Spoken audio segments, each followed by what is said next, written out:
Hello, lovely people, and welcome to Handle Your Lemons. I am your host, Ray, and I'm so excited that you're here.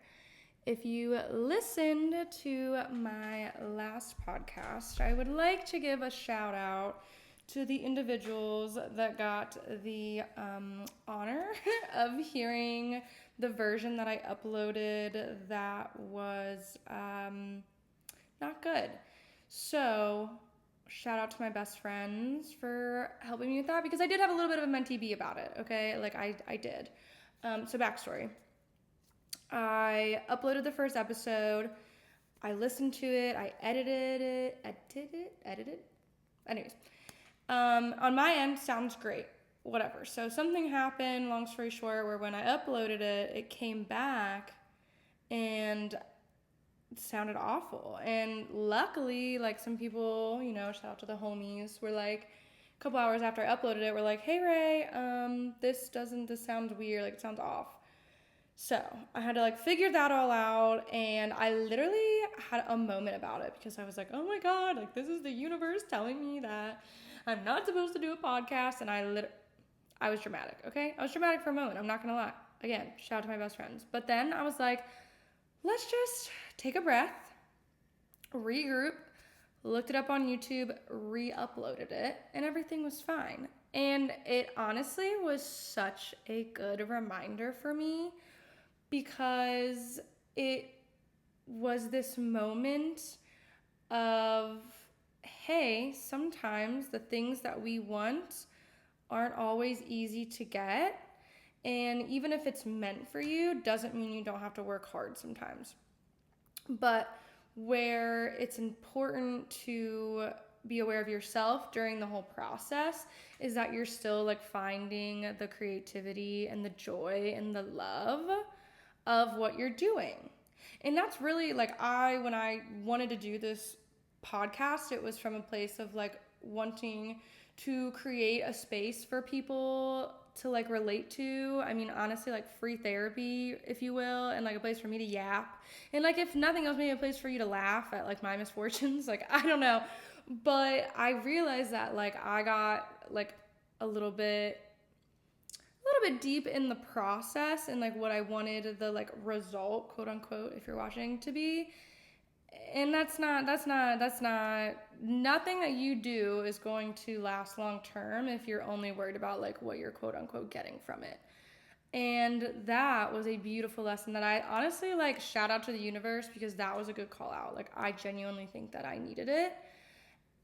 Because I don't know. I think that sometimes people think when something's meant for you, yes, there should be a level of ease, but that doesn't mean there's still not going to be obstacles. But overcoming the obstacles is where you need to really celebrate the joy and creativity. And so that's what I want to talk about today is how creativity is and allowing yourself to play is the most beautiful reset that you can do for yourself. And before I lose you and you're like, oh, but Ray, I'm not creative. Yes, you are. Literally, yes, you are. We are all creative. It's going to present differently. And, I'll even give you that there's different levels to it, but we are all creative. For example, if you throw a bunch of kids into a sandbox, they're all going to play. They're all going to have fun. They're going to create worlds and build castles and they're just going to enjoy themselves in that moment, right? But if you put adults in, then, instantly it's fight or flight. And they're oh, it's dirty in here. I have to get out. This is dumb. Why would I be in here? Blah, blah, blah, blah, blah, blah. Because somewhere along the way of life, we stopped playing and we stopped having fun and we stopped enjoying just what we were doing while we were doing it.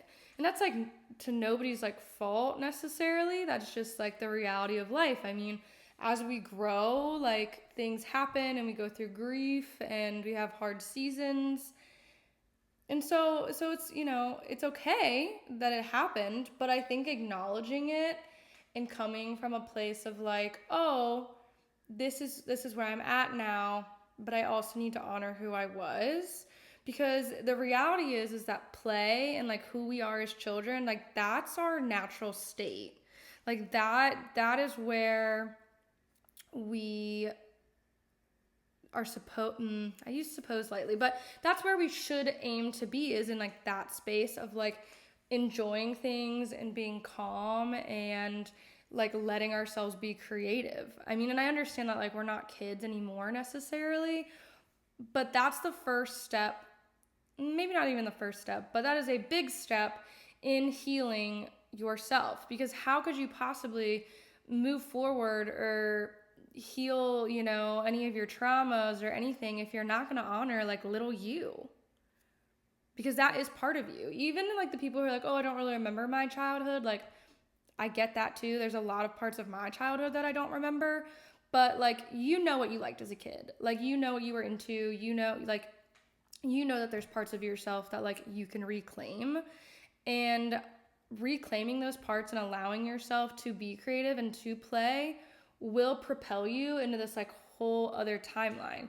Because why wouldn't it? The universe is like sensing this energy of like calm and fun and beauty, so it's gonna come easily after that. You're gonna, all the big ideas, all the big dreams are on the other side of you figuring out how to play and how to be creative again. And whatever that looks like for you is like totally okay. You don't have to start big, like you can start small. A really fun example that this makes me think of, and it's kind of niche, but like hang with me. Also, if you haven't seen Bring It On, I'm gonna spoil it, so sorry. But so in the Bring It On movie, where the girl like switches schools and she realizes that her old captain like stole all the dance routines and like stole the cheerleading squad thing from like the other school. And there's like some back and forth, but there's a clear villain and we all know who she is, okay? Anyways, when they're going through that, there's like this, you know, conflict, and I particularly think of the girl and the guy when they're like in the gym. Gosh, what are their names? I can't remember in this moment, but they're in the gym and they start crumping, and that crumping moment is a moment of pure play where they didn't expect anything to come out of it. They were literally just like, we're down and out, man, and this is a lot, so let's just have fun. And from that fun came the most badass routine, and then they end up winning it all, okay? And I think that is like such a good example of like what I'm trying to relay to you here, is that there is no progress without like some level of detachment and relaxation, because like child you wasn't going around doing things because someone was going to grade them or because someone was going to pay them. They were doing things because they liked to do them. And it's just like really as simple as that. Like play is our natural state. So if you're listening so far and you're like, I don't even know where to start with that, something that I've been doing that has really allowed me to just kind of like rewire my brain a little bit and to just give me a moment of not consuming, just letting my imagination soar, is like doing something as simple as, I call them color walks. It's where you go on a color walk and you don't bring your headphones, like you don't bring anything, and you want to pick a color to like look for on your walk. And like I would say try not to do like blue or green, just because it's a color walk, like you're outside, you know what I'm saying? So like say you pick like purple, and then you're looking for purple through this whole walk, and I promise you it's gonna like open up all of these pathways like that you wouldn't have even thought of. And then the next thing you know, you're writing a poem about a purple dragon and you're like sailing through, like, I don't know, that's dramatic. But my point is that you have to, like a good starting point for all of this is to learn how to be alone with yourself, and to learn how to be alone with your mind in a way where you're not like constantly stimulating it with like, you know, your phone or TV shows, like blah, blah, blah. So like I would really recommend trying a color walk. They're great. When we bring back moments of joy, and like the overall goal, people are like, I just want to be happy. Being happy, I don't know, anyone can be happier, but like that state of being isn't going to just come by saying I want to be happy. Like you can go on said color walk and think about how miserable you are the whole time, but that's not going to really like feel productive or good for you. Like you need to allow your mind and nervous system to like reset. Like if you're gonna go bake a cake, like you want all the ingredients, right? You're not going to leave out the eggs because you don't feel like going to the grocery store. And I feel like that's the same thing with like healing and like where you're going. Like you probably can make some progress, like a dessert would probably happen without the eggs, but you're not going to get the cake that you want if you're not willing to add all the ingredients. You're not going to get the healing that you want unless you're willing to honor all of you. And child you, the version of you that could play and be creative, is still a part of you and always will be. Like, how could you possibly expect to move forward if you can't even acknowledge where you were? I mean, even when I think about my life, like the times that I was struggling the most are like the times where I was the least creative. And I mean, if you know me and you're listening to this, like you already know, but like I went to theater school. I went to art school, and I have a theater degree and a film studies degree. Like, and even from like my childhood, like I might have played sports and stuff too, but like I was always doing art stuff. I was always writing, coloring, like being in theater, wanting to do shows, like blah, blah, blah, blah. I was always like that. But the times in my life where I was like the most down bad, like especially like right when the pandemic hit, which I know the pandemic was hard on everyone, obviously, but like everything kind of shut down. And especially for like the creative folks, I mean, I like lost my jobs because nobody was going anywhere, and that sucked me into this like 9-to-5. And then I kind of like fell into this like group of people that just like really weren't interested in like elevating themselves, which that's okay. I mean, that's, you know, a season, and it was a hard season. But I say all that to say, like, when I think about the times that I was, like, the most unhappy, it is when I wasn't leaving room to do theater, to audition, to create, to write. And, you know, I can even admit that, like, I am probably on the more creative swoop of things, but that does not mean you're not creative. Do not, like, I promise you are creative. Everyone is creative to some capacity. And knowing that you're creative, I promise, comes, again, back from your childhood. Like, think about a time when you played as a kid. Like, what were you doing? Were you playing with Legos? Were you playing with your siblings? Like, what were you doing? Because I think that, like, another good step with all of this is trying to reclaim those activities that you did when you were little. And there might be some trial and error. Like, I tried some stuff that I was like, oh, okay, wait, that doesn't actually bring me joy anymore. But like, I built a Lego set and I had the most fun. I literally had a blast. So what does that look like for you? Like, is it watching your favorite show from childhood? Like, you're never too old for Beauty and the Beast? Like, is it building Legos? Is it coloring? Whatever it is for you, I really urge you to take a moment and try to find some time to like carve out time for you to do that again. Because at your base, that was something that you enjoyed. Like before all the bad got in the way, that was what you were doing. And whatever it is that you were doing is good enough. And I think that's also another key thing is whatever this hobby or thing that you're reclaiming, make it just for you. Like maybe don't even tell anyone about it, because brief pause, but like not everything needs to be a side hustle, okay? You're allowed to just do things because you want to do them. Like stop trying to make a profit out of everything that you enjoy and then wonder why you don't enjoy it anymore. Okay? Sorry, that was my 2 cents on that. But, you know, and then if you're still like, Ray, I just don't know where to start, here's an activity. Take all the first letters of your name and make a fun little poem. Like R is for raccoons diving in the woods. And then, you know, go down and make a poem, and then who knows, it could be the best poem you've ever written, and then you start writing poetry, and then you're like me, and you're going to release a poetry book at the end of this year, okay? So, like, do you see where things could go? But it can't come from a place of, oh, I want this result, this result, this result. It just has to come from a place of creativity and joy. Sorry, also shameless plug there. You know, it'd be like that sometimes. Because the reality is that if it's authentic to you and it's coming from you, it is already good enough. There isn't anything you have to prove. There's no one paying you. There's no one grading you. Like if you write this silly poem or draw a picture or sing in your shower, and no one hears it, that's great. That's actually, I think, better.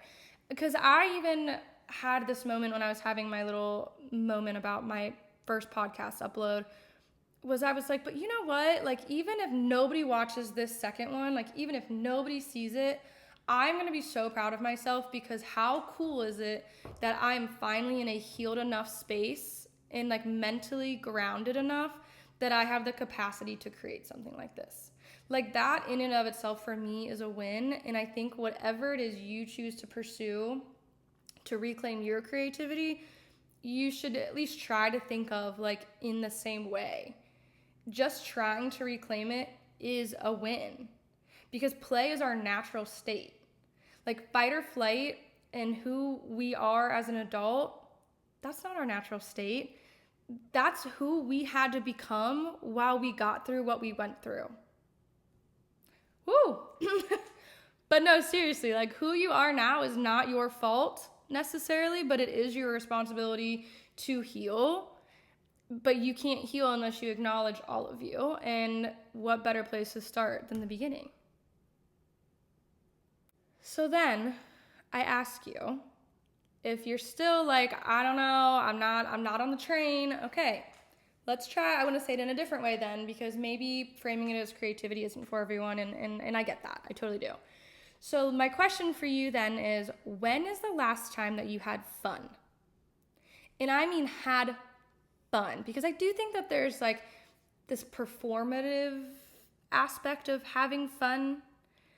And I want the real fun, like the last time you like were with your friends and you laughed so hard you cried, or the last time you took yourself on a date or went on a date with your partner and you had so much fun that you didn't even like look at your phone. How long did that take you to come up with? And if you can't come up with anything,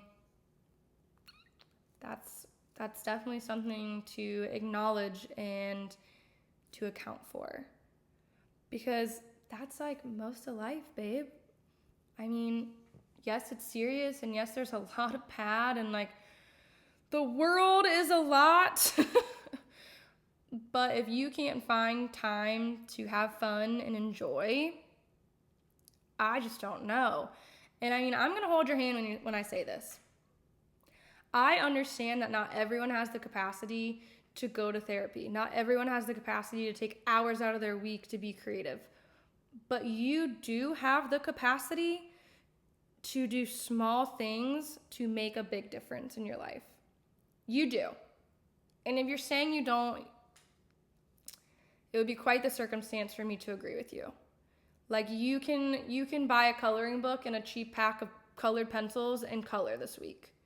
You can go on a 10-minute color walk.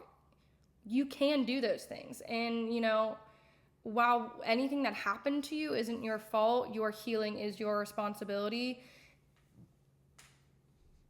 And it's as simple as that. And you can do it. Like, I promise that you can. If I can do it, you can do it, okay? If you knew me 2 years ago, shoots and hollers that I'm still here, okay? So you can do it, I promise. Something that I've also been doing to help me with the what does fun look like for you question is I've been trying to find small moments throughout my day to implement that. And the way that I do that is I act like I'm talking to little me. So if you were gonna explain to 5-year-old you, like, hey, we have a really busy day tomorrow. It's going to be a lot of boring stuff that you don't want to do. I'm so sorry. But here's all the ways that we're going to make it fun. And it might sound silly, but just try it. Just literally just try it for like one time, okay? And just tell me how it is. But I think that you will find that it's quite effective. So like for me, what I do is I'll be like, okay, we have a date tomorrow that we're not excited about. So when we get up, we're going to make a delicious coffee, like lots of sugar, like decadent. And then we are gonna wear a cute outfit. It's okay that we're not trying to impress anybody, but we're gonna wear a cute outfit because look good, feel good. And I'm a strong believer in that, okay? The cutest outfit that we've been saving. And then once we're done with our day, once we've checked everything off the to-do list, we're gonna come home, we're gonna get in our comfiest pajamas, okay? And then we're gonna turn on a movie and we're gonna have all the fun snacks that we like. And it's like stuff like that where I'm like, it just makes me more excited because I'm like, oh yeah, like this day as a whole might not be what I want to do, but there's going to be so much fun involved because I'm going to make it fun. And life becomes more fun when you choose for it to be fun. And that's not going to be every day. You're definitely going to still have bad days. I still have plenty of bad days. I still have plenty of not fun days. But once I got proactive about it, I can say, like, I have way more fun days than not fun days. And it's like anything. It's a skill. Like, you have to practice it. It's not going to just, like, I don't know. You're not going to wake up tomorrow and be, like, you know, quote unquote perfect at this. But the more that you do it and the more that you try to implement these fun moments, these playful moments, these joyful moments, the more that you will find your life as a whole is better. And the more fun life becomes, the better that you will be at handling all of your stuff. Because you won't be so doomy and gloomy and miserable. Like, you know, I think back and I would love to spend a day with childhood me. Like, I would love to see what she did on the playground. I would love to see how she picked out her outfits for the day.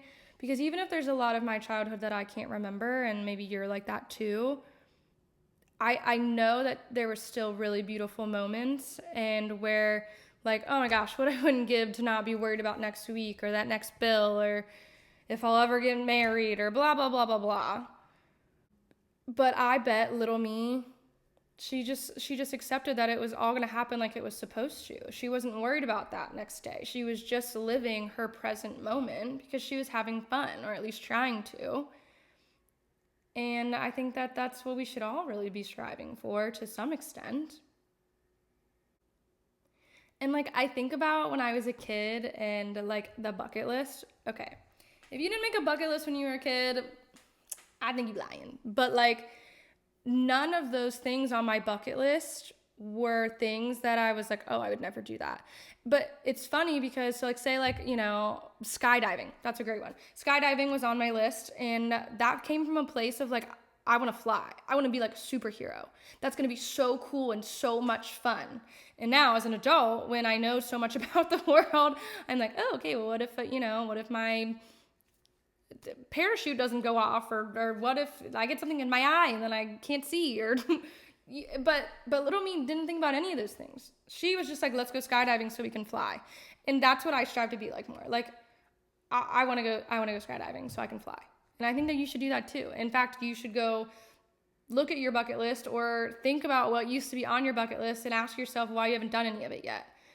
It took me until I was 27, almost 28 to start kind of really knocking out my bucket list. But now I'm like halfway through, besides the skydiving, as you just said. But, like, little me was onto something, and I bet little you was onto something too. But I say all of that to say, working on yourself can be little, it can be small, but you have to be proactive enough to do it. And there are so many resources out there now. You know, there's podcasts and books and blah, blah, blah, blah, blah. And so nothing grinds my gears more than the people that are like, I'm working on myself. Sherry, what are you doing?